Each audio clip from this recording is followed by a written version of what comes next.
Question number 6, part A. Steam reacts with carbon to produce carbon monoxide and hydrogen. The forward reaction is endothermic. It means it's an endo, then the backward reaction must be exothermic. Explain in terms of bond making and bond breaking why this reaction is endothermic. So, the endothermic, if you recall, in any chemical reaction, the bonds are, 1 minute, where it is. Okay.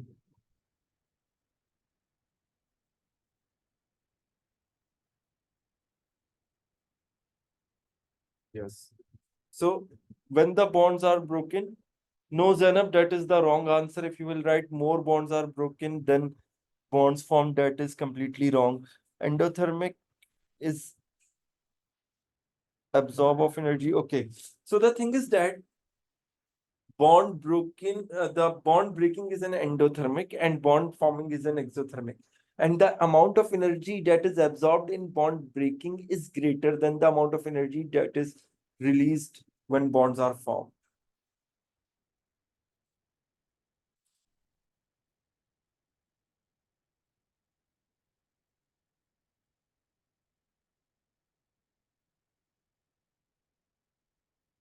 Just give me a minute, please.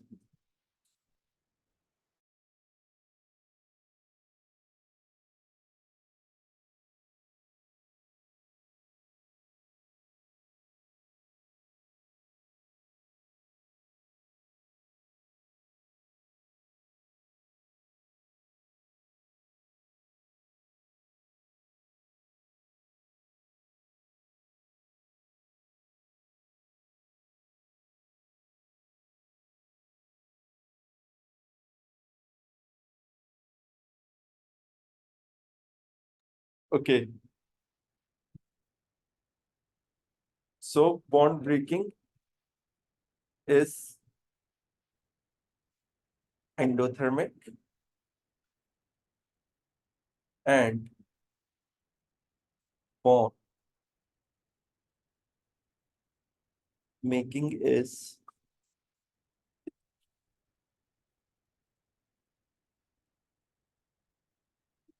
exothermic.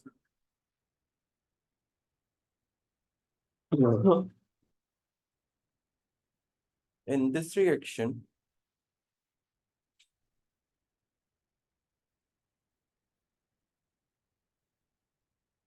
bond, oh sorry,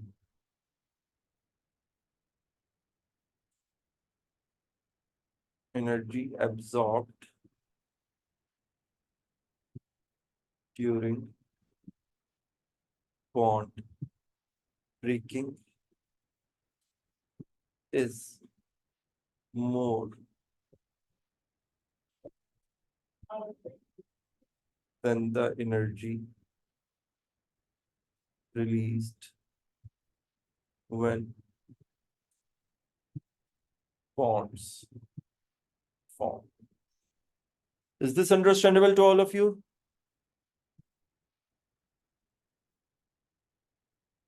Yes, if any one of you has any query, please ask.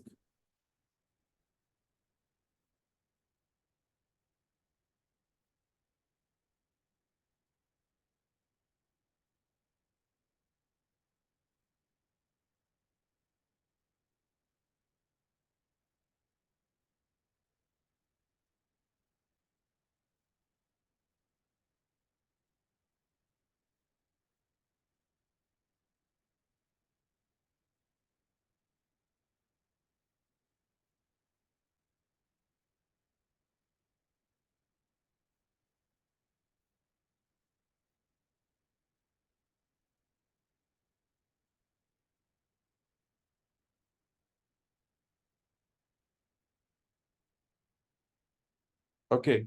So see, they ask you, you have to explain in terms of bond making and bond breaking, that reaction is endothermic. So whenever the bond breaking occurs, the energy is absorbed. And whenever the bond making occurs, the energy is released. So it means the amount of energy that is absorbed is more than the amount of energy that is released. That's why the reaction becomes endothermic. So you have to explain in this way.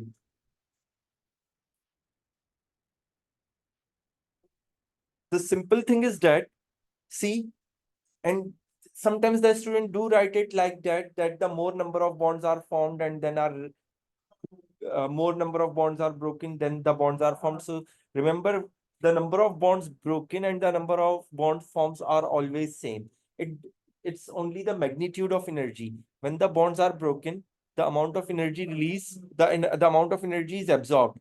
If that amount is greater than the energy which is released when the new bonds are formed, then the enthalpy change becomes positive and the reaction is endothermic. But if the exactly the reverse happens, means when the bonds are broken, a lesser amount of energy is absorbed and then the new bonds are formed, more amount of energy is released, then the reaction becomes exothermic. So you have to explain in this way only, that if the, for example, the examiners say that why the reaction is exothermic in terms of bond making and bond breaking. So we say in this reaction, energy is uh, absorbed during the bond breaking is lesser than the energy released when the bonds are formed. This makes the reaction exothermic. But if the reaction is endothermic, we will write this statement. Now, is it clear to all of you?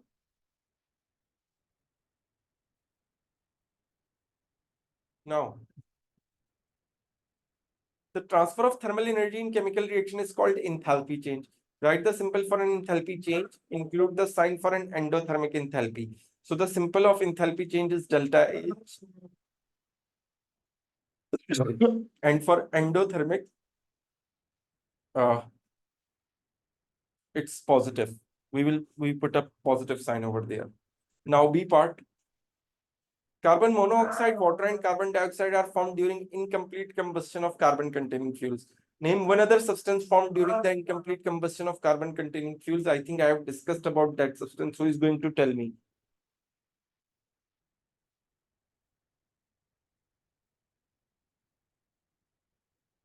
Yes, very good. It's carbon. Carbon monoxide is already they have mentioned, Rahim. Why you don't focus on the question?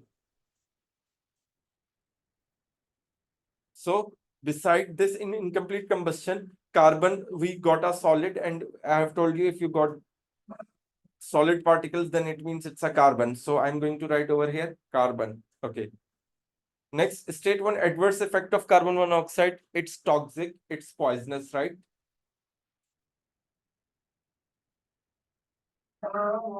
Now, C part.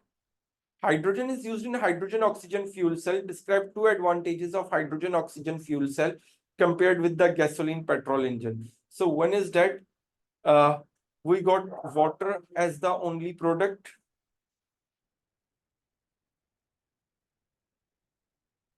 right? So no pollutant has been.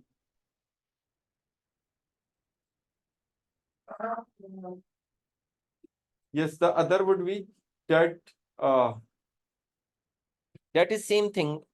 Yes, it's environmental friendly.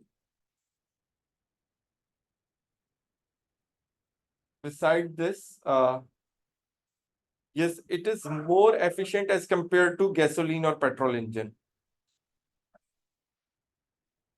So it is more efficient. Is this clear to all of you?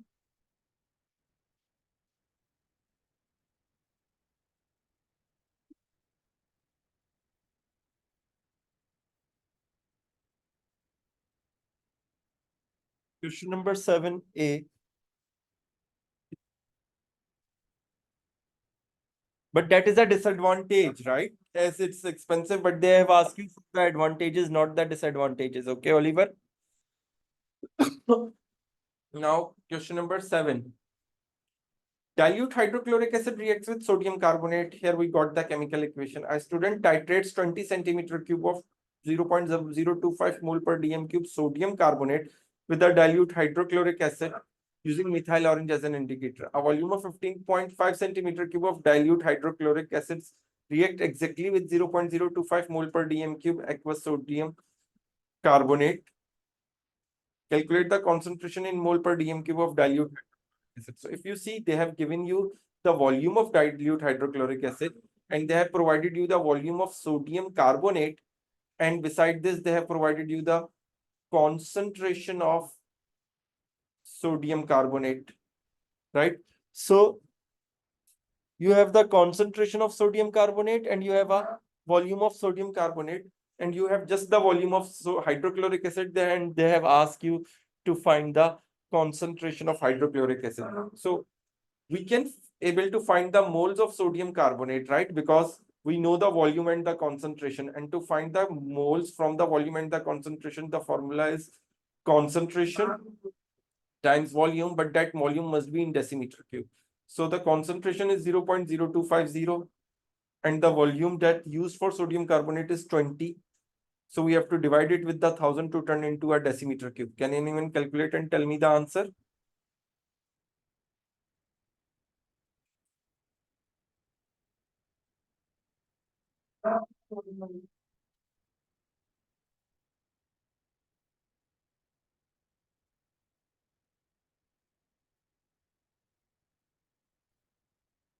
It's 0.0005.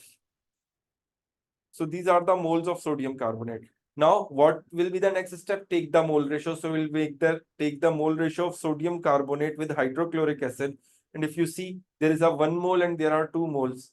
So 1 mole of sodium carbonate reacts with 2 moles of hydrochloric acid, right?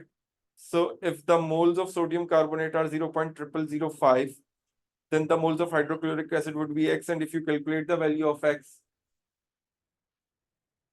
it is going to be 0.001 mole, if I'm not wrong, right?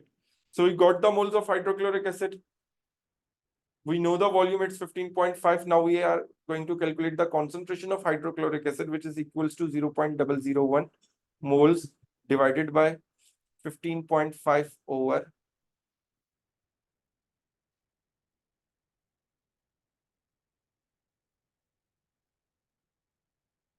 1000.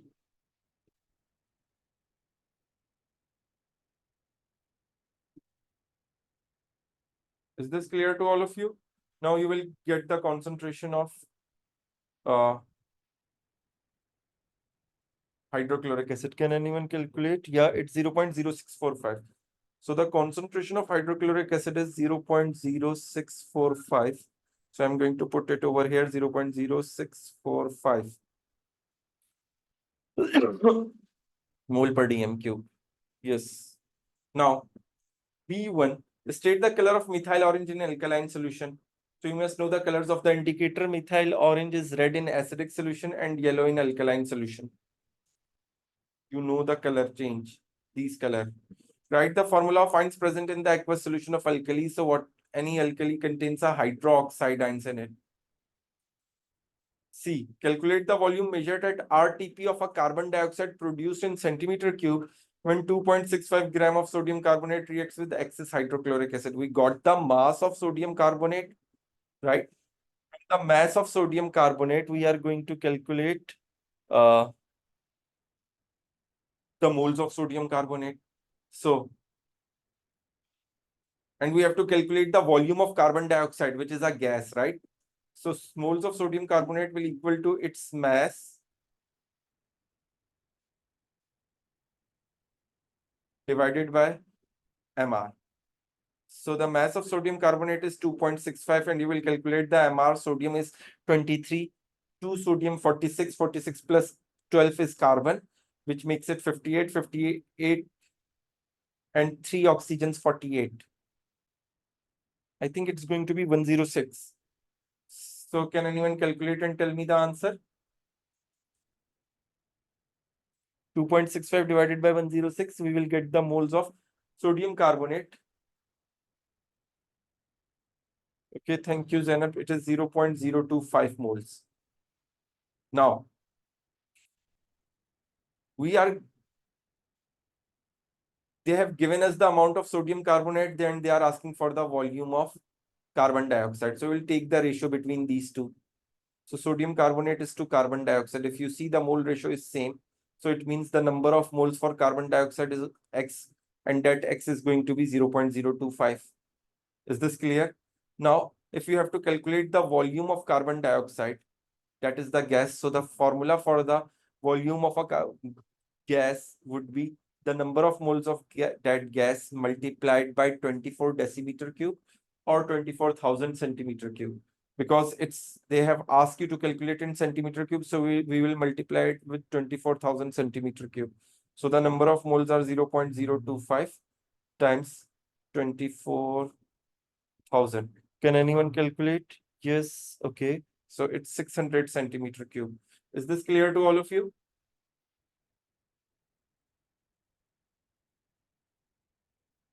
Now, D part, hydrochloric acid is a strong acid. Define the term strong in the phrase of a strong acid.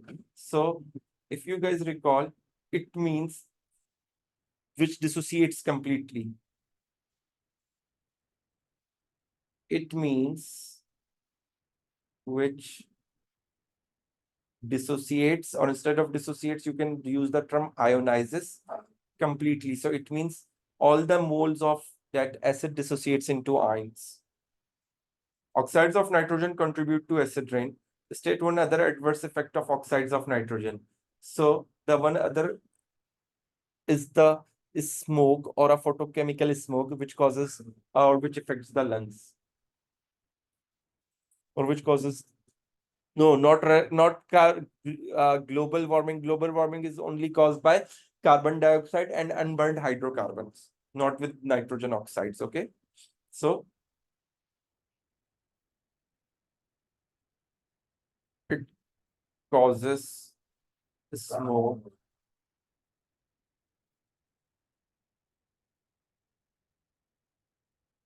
due to which respiratory problems caused.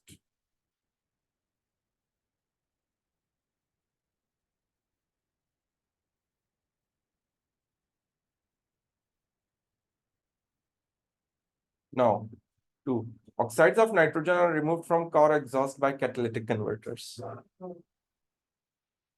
Yeah, that can also be written, or you can write that it can affect the lungs. Complete the simple equation for the reaction that occurs in the catalytic converter. So we know when carbon monoxide and nitrogen monoxide reacts, they will form nitrogen and carbon dioxide. To balance the equation, you have to put 2 over here. Is this clear to all of you?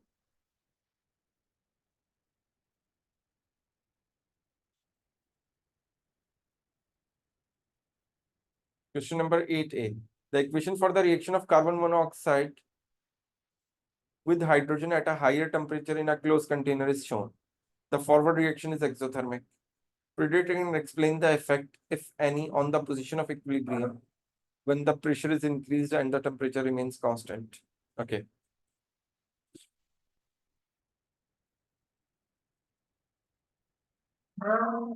So when the pressure is increased, so if the pressure is increased, equilibrium shifts towards less moles of gas, where the less moles of gas are there. So if you see, there is a 1 mole over here, and here we have a 2 moles of gases, right?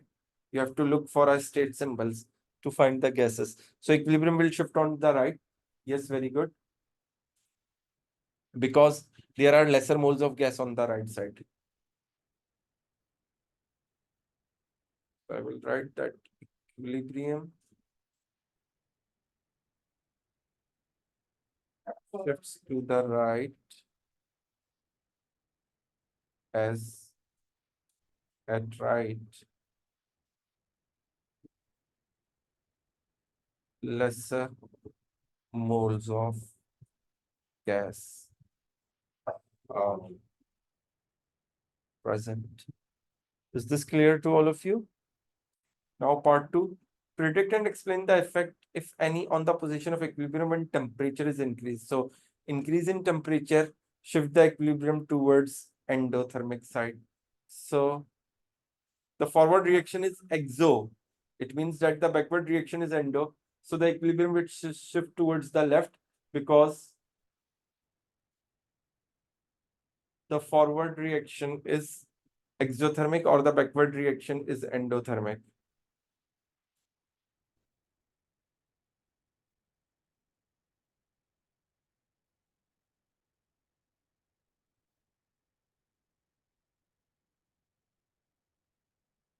Okay. So we will write that equilibrium shifts to the left because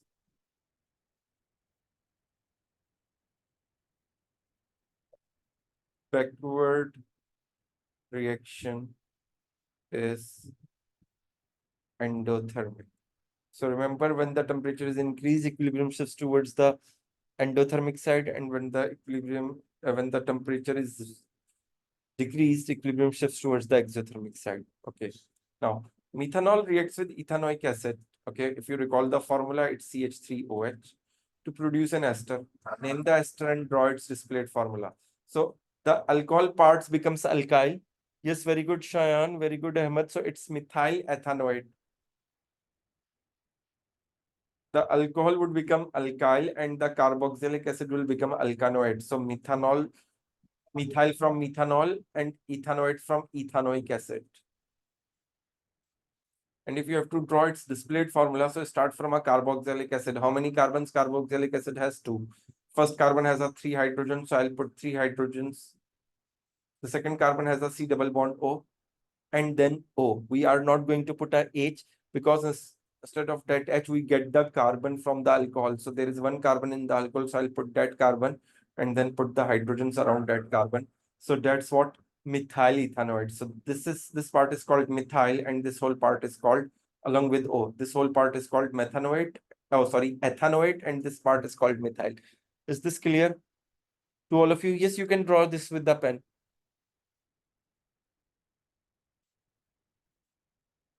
Okay. Now, C part. Methanol is a member of our alcohol homologous series. Describe 2 general characteristics of a homologous series.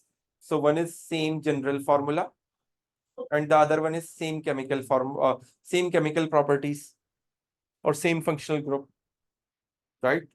So same general formula, that all the compounds of a one homologous series have a same general formula, and all the compounds of same homologous series have same functional group, or otherwise you can write all the compounds of a same homologous series have a same chemical properties as well.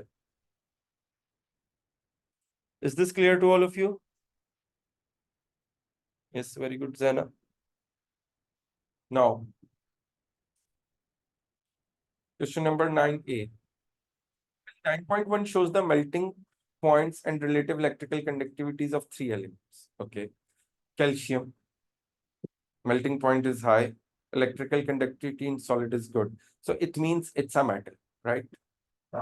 Carbon, very high melting point in solid, does not conduct electricity. Giant covalent. Iodine, relatively low melting point and solid, does not conduct electricity. So it means it's a simple covalent. And remember, giant covalent silicon or graphite can conduct electricity. Yeah, you can write the same functional group. See, I have written over here.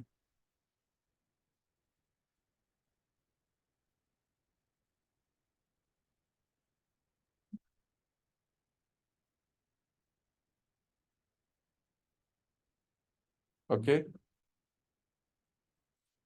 Use idea about structure and bonding to explain the difference in melting points of iodine and diamond and iodine. See, they have told you, you have to use the idea of the structure and bonding, right? To show the difference in the melting point of diamond and graphite. So we are observing that diamond has a very high melting point as compared to iodine. So I will start with this, that diamond has very high melting point than iodine because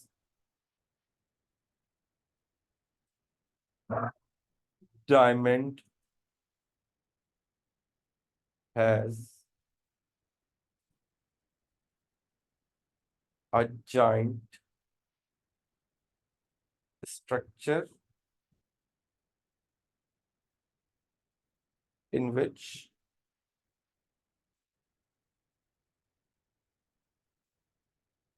strong covalent bonds are present throughout or across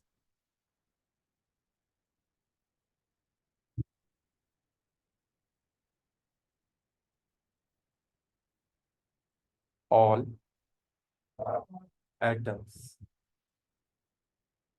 Now I'll write about iodine, that iodine has small molecules and weak forces of attraction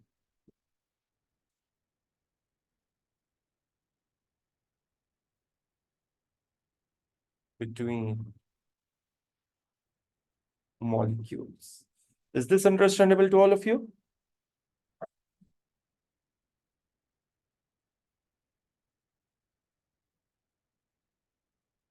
Yes, is it clear to all of you? Now, they are asking you the difference in the electrical conductivities of calcium and iodine. So see, calcium conducts electricity in solid while iodine does not. So it means calcium has free moving ions. Oh, sorry, not ions. In solid, electricity is conducted by electrons. So if you have right free moving ions, it will mark wrong in solid. And in aqueous or in molten, there are free moving ions, but in solid, there are free moving electrons. Yeah, you can write free mobile electrons as well. Calcium has a free moving electrons, while iodine does not have free moving electrons. Is this understandable to all of you?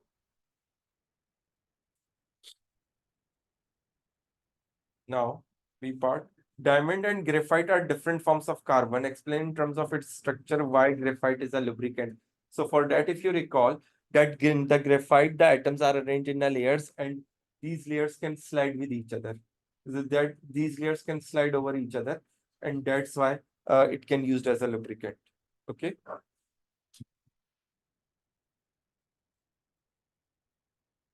It is because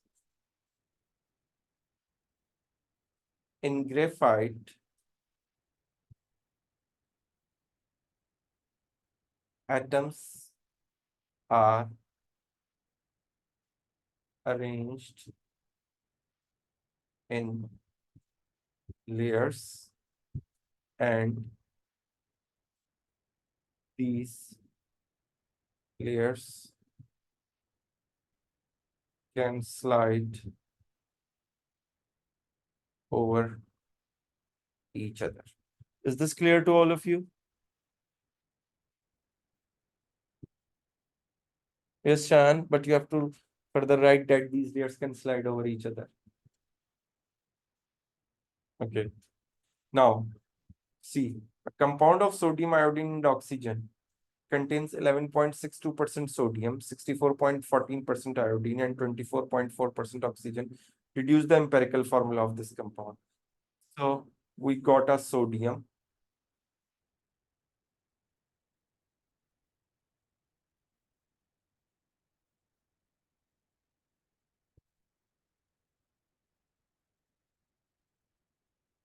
We got iodine, and we got oxygen. Sodium is 11.62%. Iodine is 64.14%. And oxygen is 24.4%. To find the empirical formula, we divide these percentages with the AR values of these elements. So the relative atomic mass of sodium is 23. The relative atomic mass of iodine is, if I'm not wrong, it's 127. And the relative atomic mass of oxygen is 16. Can anyone divide these values and tell me the answers, please?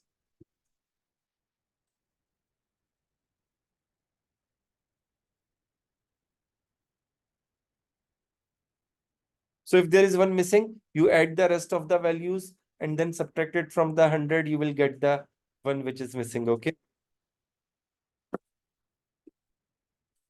Okay, sodium is 0.1844.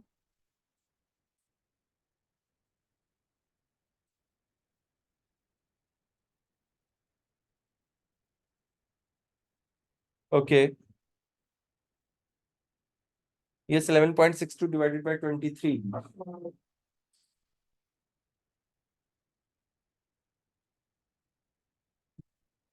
It's 0.505. Okay. Oxygen is 1.515. Okay, oxygen 1.515. And iodine is? What about iodine?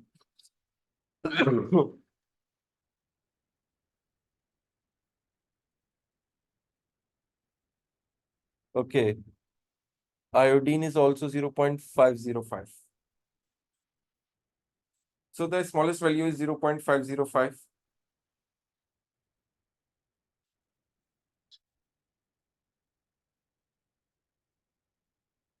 So we divide all the values with 0.505. Now, here you get 1.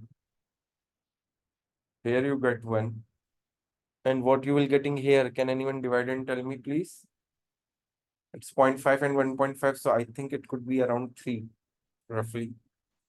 Okay, so 3, yeah.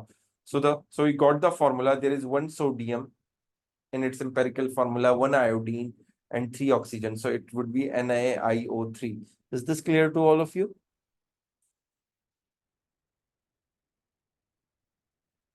Okay. So we are done with the paper. And now we are going to start the next paper uh, tomorrow. Oh, not tomorrow, basically on Monday. Yeah. So see you everyone in the next class. Take care. Goodbye. Allah Hafiz.